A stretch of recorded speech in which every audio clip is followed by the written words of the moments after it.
Welcome to another episode of the House Huddle Podcast. Here are your hosts, Rob Schwartz and Justin Onayemi, two Bears fans who decided talking into a microphone was better than shouting at their television.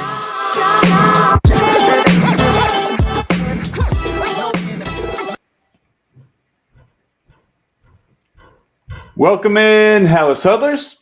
Huddle up! This is episode 88 of the House Huddle Podcast. I am always here. Not always, but so far this season. Didn't miss week one, but I'm Rob Schwartz with Bear Goggles On, not CHGO. Always with me is my good buddy, Justin Onayemi. So for every episode, although I think it will end at 99, but we've been naming a bear with the number. Yeah. We both said we have somebody. We didn't talk about who. We did not. Should we say it at the same time or? Yeah, go ahead. All Ready? Right. 1, 2, 3. Marcus Robinson? No, I didn't. I hesitated. Oh, okay. Who'd you have? Because you seemed like you had. I had a feeling you were going to go that route. Okay. And I feel like mine's better. So right. I think I just declare myself the winner. All but right. It's old man Desmond Clark. Oh, that's a good pull. Yeah. I like that. Like Marcus Robinson was the better player Right. talent-wise, but Okay. Desmond Clark was like one of those solid guys Yeah. who had been here for, 8 years, In I a think. good stretch of Bears Correct. competitiveness. Correct. So, Yeah. and he was a key player, even though he wasn't a star. Yeah, I think Marcus Robinson was only here for like 4 years. Yeah. So. And kind of did better when he left, in a I sense. think so. Or yeah. I mean, had he had one like great one season really after good he year. left. Yeah, So. exactly. All right, so we'll go with the Desmond Clark episode. Yeah. Now, we also didn't really talk about how this episode's going to go, and I think I have a very, very good way to lead us in. Okay. I will let you take charge. Real quick, like, subscribe, and especially with this episode and any episode in the future, really comment. We want to see the comment section get going. It's an exciting time to be a Bears fan, good, bad, and otherwise. Yeah. Let's get the chatter going.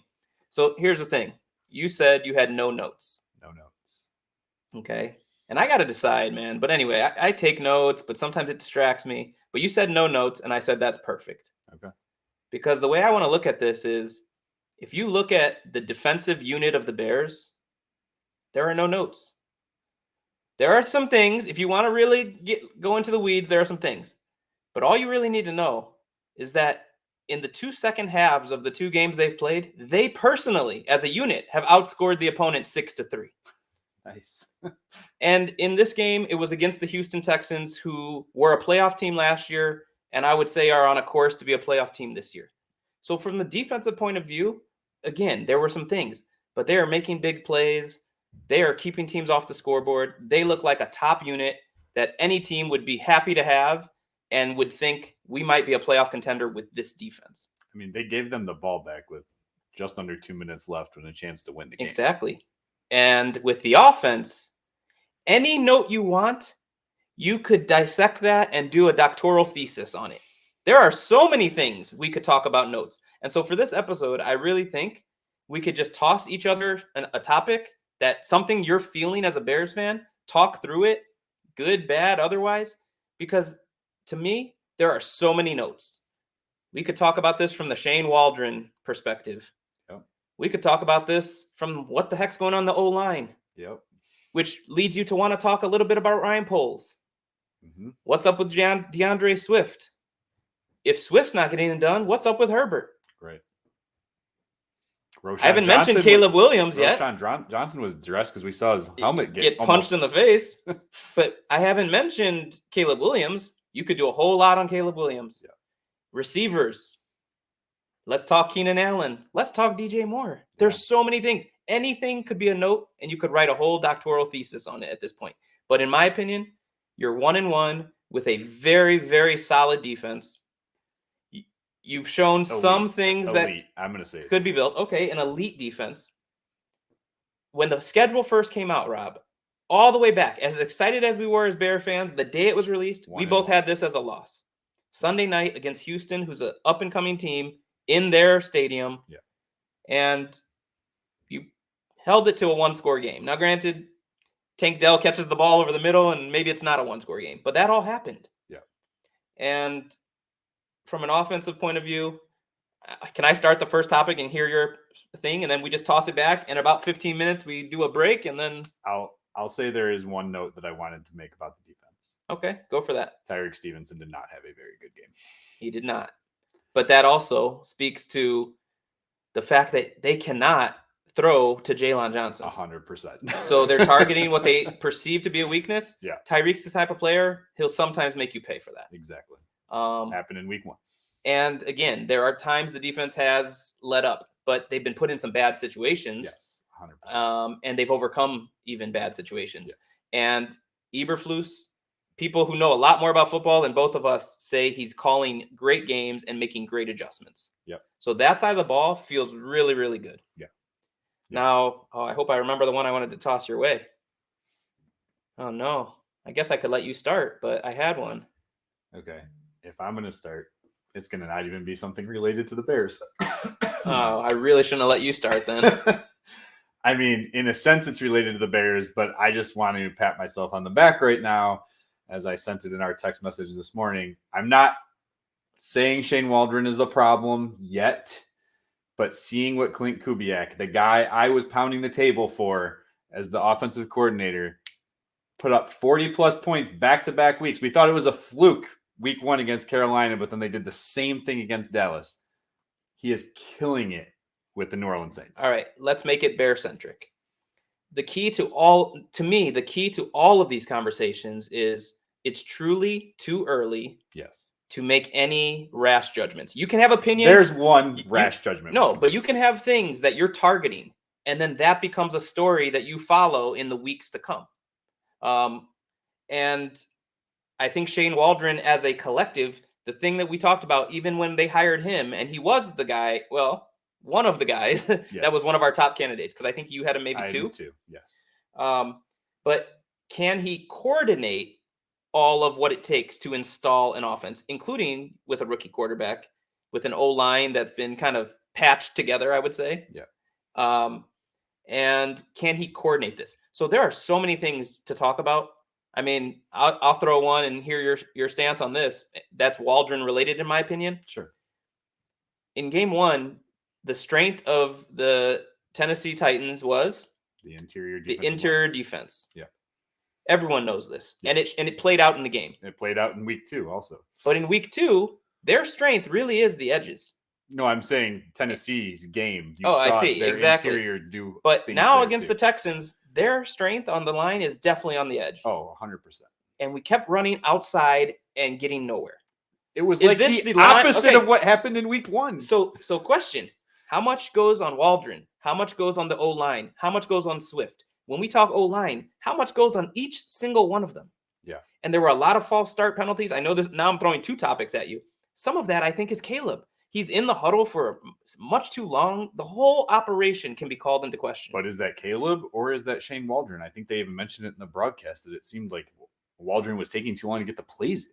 So, how would they know that? Like, what would they be looking for that would show that? That Williams is still doing this or something? Maybe the fact that he's got his thing over and he's talking and still voicing things like.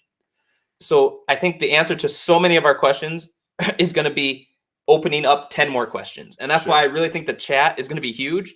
Talk about things you're noticing. Let's dialogue this, because that's how you're going to have to monitor this team over the next 3, 4, 5, 6 weeks. But the other thing we said about on schedule day, you don't play your division till week 11. Right. I hope things are looking drastically different by week 8. I mean, the and Vikings if the defense are 2-0 and leading. I know. No one had that I was going to predicted. mention that offhandedly, but the NFL is the NFL. I mean, any given Sunday, you're 1-1. Now, I just brought up the run game.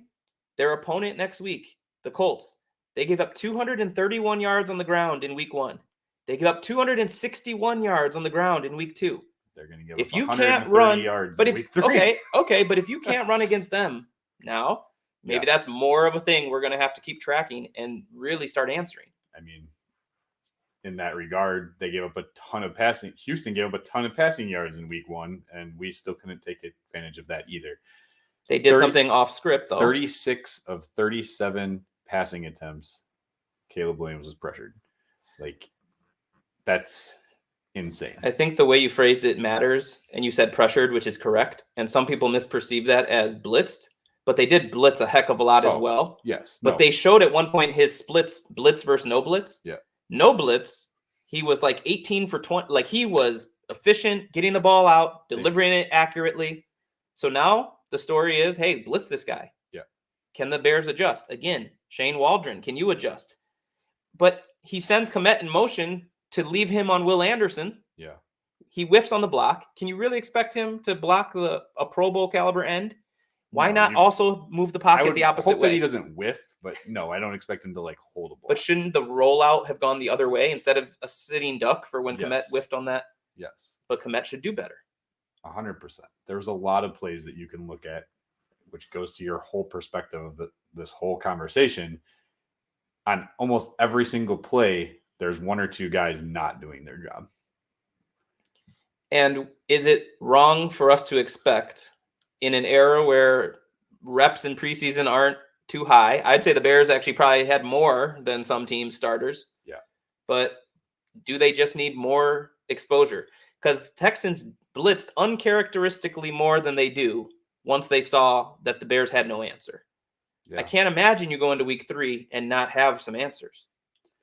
Well, the answers, in my opinion, there needs to be at least one, possibly 2 changes made to the offensive line. Okay, let's talk about it. Okay. 1, Nate Davis needs to be benched. There is no reason that person should be on the field. I can't tell you how many times I watched him not block a person or get completely beat. The one play that I was watching this morning and I made it a still of the picture was the one where Caleb Williams was getting tackled by 3 different defenders. That might have been the only play that I saw Nate Davis and Coleman Shelton were both the ones holding blocks. Okay.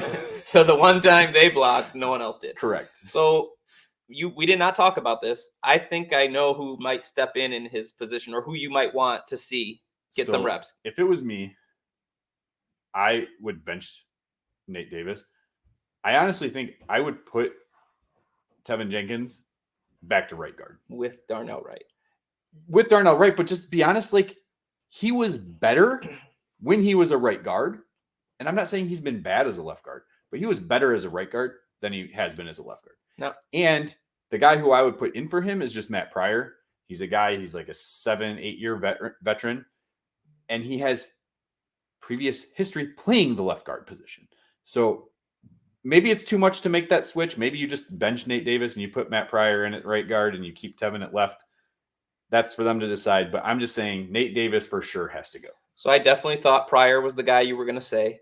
The switching of Jenkins from left to right, I have heard this mentioned and talked about, but that is sometimes considered a big move. But I would say with the early results you're getting, no idea should be off the table. Yeah. And I wonder how much of these types of dialogues they are having, if that would just be a one-person switch. I would imagine if you're feeling like there's one thing that's been ineffective and you want to fix it, causing 2 switches is not necessarily the answer. Yes. But Jenkins hasn't been tremendously good either.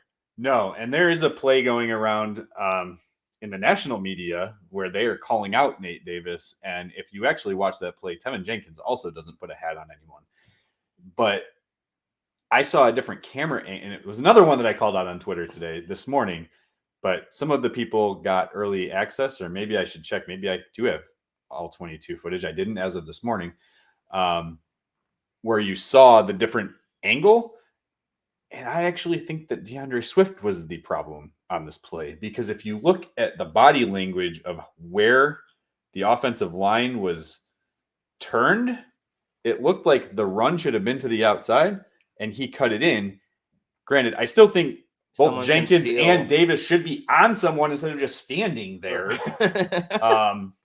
But yeah, I don't know. It's just so many So it's not as coordinated as it should be. But is Chris Morgan the bigger issue? Because he was here before with Luke Getsy. Now he's still They kept him. That was a weird thing. And they promoted him. Right. Now he's the run game coordinator. That is an odd decision. But again, I probably would put his percentage at a much lower percentage than some of the people I would rather put accountable for this. I listened to to Cole Kmet today in a press conference talking about he doesn't feel like it's a talent issue. That's the next thing I was going to say, and I think we could actually take a break and come out of the break talking about that. Okay. Unless you think DeAndre Swift just isn't good anymore. Right. He's shown he's like ascending and things like that. And he's better than what he's showing. I get the Bears aren't the Philadelphia Eagles from an offensive line talent perspective. Of course. Right. But he did some things with Detroit. They also have a good O-line, and I believe did at that time. Not as good as it is now. Not as good as now. But it's certainly just one more element to it all. All right. So let's take a break. We'll talk more on the back end, just more storylines to monitor moving forward. All right. Enjoy these ads.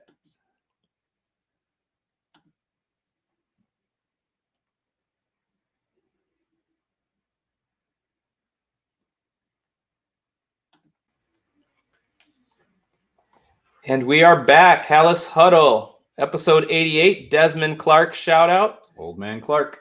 We're kind of breaking down the Bears Texans, where the Bears lost on Sunday night. But we're also just talking about globally how many things there are to talk about the offense, and really how it's too early to make any final judgments. But it's time to monitor some things as they move forward. For me, it's kind of like a mosquito at a nudist colony. Where do you begin? There's just too many options. The butt cheek, of course. That's the fleshy part. So what do you got? I mean, we right into the break, we're talking about there are playmakers on this team. There are guys who have talent and have shown that in the NFL, and it just doesn't look right. But so before we do that, I'm going to just throw this out there. You guys should be paying attention to Justin and I, and we should probably be putting this stuff out there because we've had 2 back-to-back really good betting weeks in our fantasy league. That's true.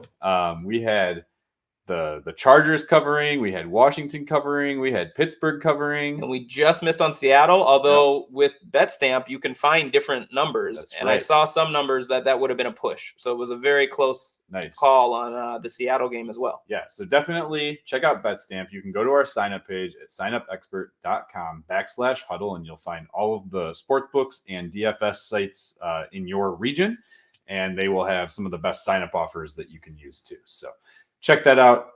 We'll have the link in the description. We are doing very well, but you just left out one that we just kind of threw out as a hopeful Bears money line to cover ourselves. But in that sense, it was plus 235. Like, I mean, that was a great odd. Exactly. So, and that's why we played it. And to as bad as things were, they had the ball and could have gone down the field and pulled off a miraculous victory and be 2-0. Right. It's very impressive. They're even 1-1. But what do you got, Rob? I mean, you mentioned that we could talk about DJ Moore. You wouldn't think you could talk about DJ Moore because he actually had a solid game, right? From an individual stat perspective. But he was visibly frustrated, and it didn't seem like it was just frustration with himself. There was the play that was the little out route to the left side, and he gave himself enough separation and too much back shoulder. Caleb Williams, it was underthrown, right? I mean, it didn't even get to him. Okay. The intercepted ball. He kind of falls down, and you could see him get visibly frustrated again. That one, I don't know for sure if he was more mad at himself than it was at Caleb. Right. But there was other instances where you were seeing the frustration where Caleb was talking to Keenan Allen on the sideline who wasn't even playing, and you just have DJ Moore sitting on the bench just like sulking a little. Yeah, exactly. So I always try to say this, and I don't want to fall victim or be a hypocrite, but I don't like to be like the body language police. I mean, no, because we're only seeing the shots we're given too. You know, I don't like to, but you couldn't help but see it in some ways. And he did come out later and say just kind of more what you were saying, that he's frustrated at a lot of things and this does need time, but he believes that there will be a point in time where we look at this and go, remember when we were struggling? Well, now we're clicking. So I think he's still hopeful. But my thing is, you're visibly showing that on the field, and you were the dude that was all in on Justin Fields through thick and thin. That's my boy, right? I mean, he talked about it over and over again. And again, I understood why he felt that way. What else was he supposed to say? But you shouldn't be like this in game 2 of the new regime. Right. It's like he went from rah-rah cheerleader to... And that's us overreading into it, I admit. Sure. I don't want to make a storyline that's not there. I mean, here's the thing. If we were recording, because it was a late game, we're recording the day after. Yeah. Typically, we record the night of. If we were recording the night of, I would be bringing a lot more fire to this podcast. That's true. Right? But I had a rough day at work. I've been like sulking from the loss. And I'm a calming effect on you as well. Exactly. I mean, it's like there's Justin and my wife, and they both like have this way to like bring the temperature down. There we go. And fire and ice, baby. That's right. Fire and ice. I don't. That's fire. I don't know. Oh, flames. Yeah, I don't know what ice is. Yeah. Sub-zero. But yeah, I mean, I don't want to pick on it too much. I mean, look, it can't really get much worse, right? Caleb Williams has thrown 2 interceptions and not a single touchdown. So it can't get much worse. Well, I don't want to be the woulda, coulda, shouldas in game 1 where he threw one that should have been Keenan Allen caught. And that's 100%. A whole nother thread we could talk about. Keenan Allen, and I do want to come back to that in a second. But Rome Odunze surprised a lot of us by even playing. Yep. And had his hands on a ball in the end zone and didn't come down with it. I want to see, and I believe in the future you will see, Odunze make those types of plays. It just didn't happen yesterday. But real quick about Keenan Allen. Both on our podcast and also when we were on the Bumcast. Chicago Sports Bums. I got it this time. I apologize. No, it's okay. It literally says Bumcast when you go to their channel. Right. So we appreciate being on the show and we love those guys. Yes. But there's this idea at the beginning of the season where you prognosticate and predict, who will get 1,000 yards and blah, blah, blah. When I did Caleb Williams projections, I talked about 15 games out of 17, just to give a buffer. Would anyone in their right mind have thought Keenan Allen was going to play 17 games this season? No. Now, I don't like that already in week 2 he has missed one, but we knew you should have already banked in your mind that he's going to miss 4 games probably at a minimum, I would say. I think the thing we weren't expecting, though, was that he was going to be missing games at the same time that Rome Odunze was dealing with an MCL sprain. And now you're, having to juggle both of those guys. But coming into the season, we were talking like, is receiver a strength for the Bears? 100% it is. And now it still is. But now look how quickly we're talking about where the hell was Tyler Scott? Yeah. And why is DeAndre Carter getting so many looks as a wide receiver? He started out well. He did. Didn't continue. No, but like I can think of 4 to 5 misses that are throwing misses by Williams over the first 2 weeks. Yeah. And at least 2 of those are to Carter. And in those cases, I'm like, anyone but Carter. Right. How many reps do those 2 have even together? Yeah. Not that that's everything. I mean, throw the ball where it needs to be, get to where the ball is and catch it. Like, these are professionals. Yeah, I mean. But they missed Keenan Allen yesterday. Caleb Williams had a better game, even though statistically it looked worse because of the 2 interceptions. But, like, he was hitting passes. I mean, his completion percentage was much higher. I think it was like 62, 63%. He threw for 174 yards instead of 96 the first week. Right. He's definitely not on pace for hitting that 4,000 yard mark. No, but a couple of outbursts, and that's what an average is. Yeah, but. and we honestly talked about this pre-season during the offseason, that the chances of him hitting that 4,000 yard mark was pretty slim anyway. We were thinking, 36 to 3,800. I think I did say I thought he was going to break the 38 number from Eric Kramer, but I was also very hopeful and put my bear goggles on for that one. So if he plays all 17, I just said not to think that, and throws for 200 per game, that's 3,400. Exactly. But the way they're protecting him, I don't think 17 is in the books. No. And then now you're going to see all these teams. I mean, they have to figure it out because everyone's going to blitz heavy now, right? Like you have to, once there's an established, copycat league. Exactly. But first, gash these guys on the run. I think DeForest Buckner didn't play last game, and I don't know what his status will be in the next game. But they gave up over 200 yards to both their opponents rushing. Start with that. Yeah. Because they're not going to be blitzing like crazy if they first. Yeah, and if you're not seeing it from those 2 guys, give Rojo a chance. I know he was dealing with an injury going into the season again. Or Velas. I mean, something. If it's not working, I mean, the one thing that's frustrating with DeAndre Swift is he doesn't always run north to south, right? Like there's a lot of times he does a little bit dancing. Right? I'm saying more of like he doesn't hit the hole. I mean, it wasn't like that DJ Moore run to the outside where in preseason where he was like, you thought he was going to get tackled, and then all of a sudden it was just like, whoo. I think that was week 1. Was it week 1? It wasn't. Okay. He stood behind Komet and just released. But why is Khalil Herbert not getting more looks then? As a change of pace? Because he can't block. Well, that's true. I mean, everyone's talking about it on social media. Well, why is Khalil Herbert not getting? The guy can't block, and you're looking at a guy getting sacked 7 times. Are they even scheming enough extra protections? Like, you bring Mercedes Lewis in, who you know is a blocker, and he false starts. Yeah. Everett's more of a pass-catching tight end, and he's dropping passes. I'm frustrated with all of them. I mean, Braxton Jones was getting beat bad. So is Karan Abagaji? We don't know where he's at in his thing. With I mean, his health, anything could be on the table at this Darnell point. Wright has not looked like a top 10 pick. But you also don't want to shake everything up. No, you can't get rid of Darnell Wright and Braxton Jones. What else are you going to do there? And again, like, my frustration with Darnell Wright is like during that drive, right? Like, he's the one that let up that massive sack by Danielle Hunter, right? Yeah. Like, he completely whiffed. How do you not put your freaking hands on the guy? Like, at least touch him.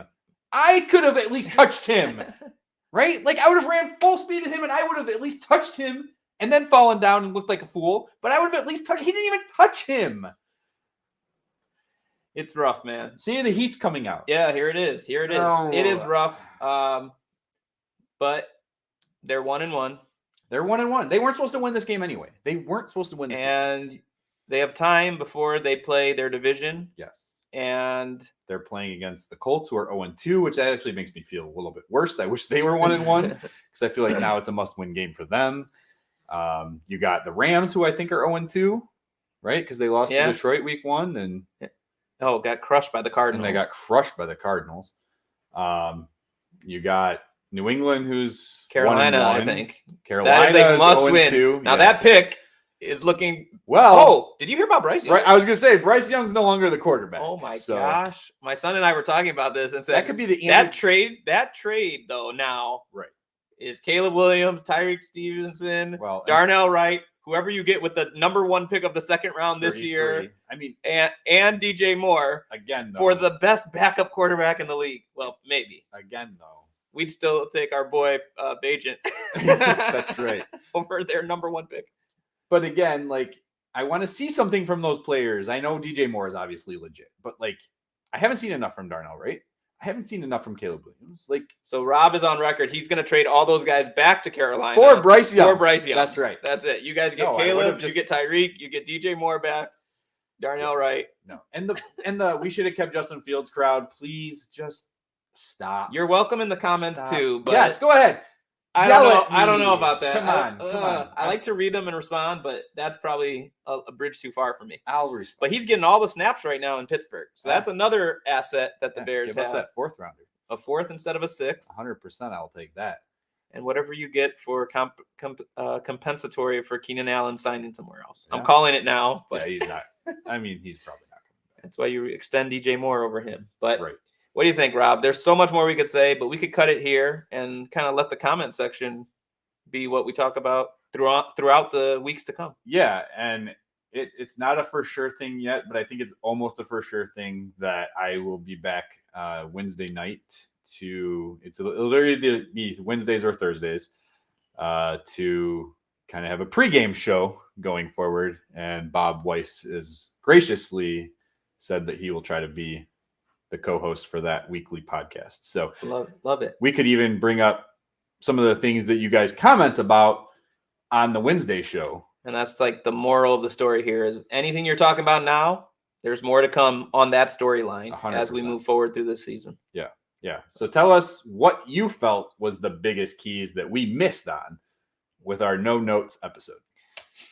Love it, man. I have a fun way to end the show because I don't think I've showed this yet, but maybe I have. I can't remember if I have. But we'll see here in 1 second. So bear down. Bear down. Claws up. Claws up. Oh, nice. That's a better claw than mine. That's awesome. Have a good one.